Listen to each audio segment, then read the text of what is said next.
नमस्कार, welcome to India decoded. मैं हूँ लोबिन सांडिल एंड अभी एक बहुत दुखद खबर सामने आ रही है। दुबई से जो दुबई का एयर शो चल रहा था उसमें हमारा फाइटर एयरक्राफ्ट तेजस क्रैश कर चुका है, जो कि किसी भी तरीके से एक अच्छी न्यूज़ नहीं है हमारे लिए, फिर चाहे हमारी कंट्री के लिए, इंडियन आर्मी के लिए, और जो हमारे डिफेंस एक्सपोर्ट रेगुलरली बढ़ते जा रहे थे अब उनको एक झटका लगेगा, क्योंकि जो इंडियन गवर्नमेंट है वो तेजस एयरक्राफ्ट को एक एक्सपोर्ट के रूप में देख रही थी। So overall this is not a good news for all of us.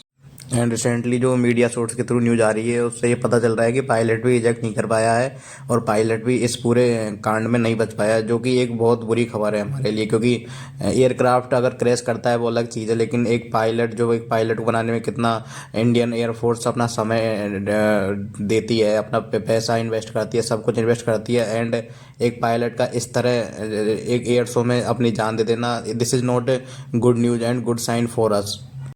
And 2 दिन पहले ही एक रिपोर्ट पब्लिश की गई थी कि जो ये तेजस एयरक्राफ्ट है, जो कि दुबई के एयर शो में परफॉर्म कर रहा था, उसमें ऑयल लीक का इशू आ रहा था। तो अगर 2 दिन पहले जब ये न्यूज़ ऑलरेडी थी इंडियन आर्मी के पास या ऑफिशियल्स के पास कि ये वहाँ पे ऑयल लीक का इशू ऑलरेडी चल रहा है, तेजस में ऑयल लीक का इशू आ रहा है, तो फिर भी उस चीज़ पर ध्यान क्यों नहीं दिया गया है? इस चीज़ की जांच होनी चाहिए। हालांकि इंडियन गवर्नमेंट ने एक जांच कमीशन बैठा दिया है जिसका अभी पता चलेगा, लेकिन अगेन जांच का कोई भी रिजल्ट आए, जो पायलट हमारा जान जा चुकी है पायलट की, वो वापस नहीं आने वाली। एंड जहाँ तक इनिशियल मीडिया रिपोर्ट्स आ रही है उनके हिसाब से बताया जा रहा है कि जब एयरक्राफ्ट लो एल्टीट्यूड मैन्यूवरिंग परफॉर्म कर रहा था ना, तब ये हादसा हुआ है। जब एयरक्राफ्ट वेरोल रोल कर रहा था। वेरोल रोल क्या होता है? जब एयरक्राफ्ट बिल्कुल लो एल्टीट्यूड पर पूरी तरह से उल्टा घूम जाता है और उल्टा घूम के फिर नीचे, उल्टा घूम के फिर वापस सीधा होता है, तो उसे बैरोल रोल कहते हैं। तो वो मैन्यूवरिंग करते टाइम एंड यूएई गवर्नमेंट का भी ऑफिशियल स्टेटमेंट अभी आ चुका है, जिसमें उन्होंने इस चीज़ को कंफर्म कर दिया है कि एक इंडियन एयरक्राफ्ट परफॉर्मिंग के दौरान क्रैश कर गया, जिसमें पायलट भी एजेक्ट नहीं कर पाया और पायलट ने भी आपको अपनी जान देनी पड़ी। अभी मैं आपको बता दूं, ये तेजस का दूसरा क्रैश है। इससे पहले एक क्रैश ऑलरेडी तेजस का जुलाई 2024 में राजस्थान में युद्ध अभ्यास के दौरान इंजन फेल होने की वजह से वो हो चुका है। तो ये एक्चुअली तेजस का अभी दूसरा क्रैश है।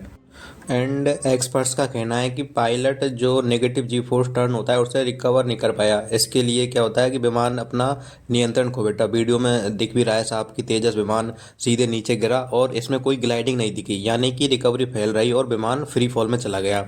अब आपके दिमाग में क्वेश्चन आ रहा होगा कि नेगेटिव जी फोर्स क्या होता है? जब एक्चुअली जो विमान है ना अचानक नीचे की तरफ गोता लगाता है और लगाता है, तो शरीर पर जो ग्रेविटेशन फोर्स होता है ना, वो एक्चुअली विपरीत डायरेक्शन में, उल्टी दिशा में काम करता है। इस वक्त पायलट को लगता है कि वह सीट से ऊपर उठ रहा है। तो एक्चुअली शायद इसी सिचुएशन से पायलट या तो डील नहीं कर पाया, या फिर इसी सिचुएशन में पायलट को दिक्कत हुई, जिससे कि एयरक्राफ्ट क्रैश हो गया। अभी मैं अगर आपको तेजस है पायलट के बारे में बताऊं, तो एक्चुअली इसकी 3,000 किलोमीटर तक की रेंज है। इसकी लंबाई एक 13 मीटर से अधिक है और 6,500 यानी 6500 किलोग्राम वजन ये उठा सकता है। एंड 600 करोड़ इसकी कीमत है। तो और इसकी स्पीड है जो 2,205 किलोमीटर पर आवर इसकी स्पीड है। तो इस तरह से कि तेजस भारत का एक इम्पोर्टेड विमान होने वाला है, 4th जनरेशन का, जो कि आने वाले समय में इंडियन एयरफोर्स बहुत बड़ी मात्रा में यूज करने वाली है। अगर हम तेजस एयरक्राफ्ट की जर्नी के बारे में बात करें तो 1983 में लाइट कॉम्बैट एयरक्राफ्ट प्रोजेक्ट की शुरुआत हुई थी। एंड 2001 में तेजस की पहली उड़ान भरी गई थी।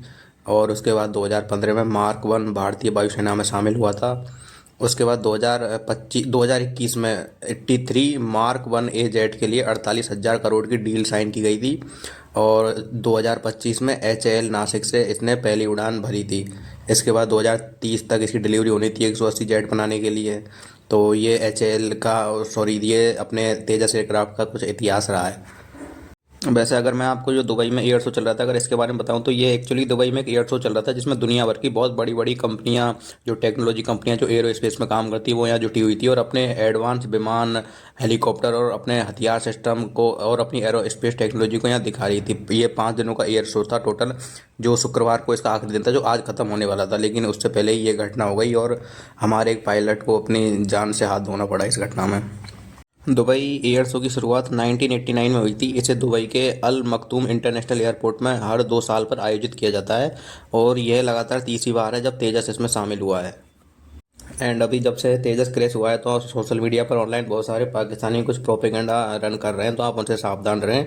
और जहां भी ट्विटर पे या फिर किसी और सोशल मीडिया हैंडल पर आप ऐसा कोई पाकिस्तानी देखते हैं जो प्रोपेगेंडा फैला रहा है तेजस को लेके, या फिर कुछ भी अनाप शनाप ऐसी बातें फैला रहा है जो कि ठीक नहीं है, जो कि आपको लगता है कि फेक न्यूज़ है, तो आप उसको तुरंत रिपोर्ट करें। और बहुत सारे पाकिस्तानी तो अपने इंडियन का नाम चेंज करके ये सारे प्रोपेगेंडा रन करते हैं, तो आप उससे सावधान रहें। और ऐसा अगर आपको कोई दिखता है तो उसको रिपोर्ट करें। नमस्कार, जय हिंद, गुड बाय। एंड मैं अपनी तरफ से अपने पायलट को भावपूर्ण श्रद्धांजलि अर्पित करता हूँ। जय हिंद।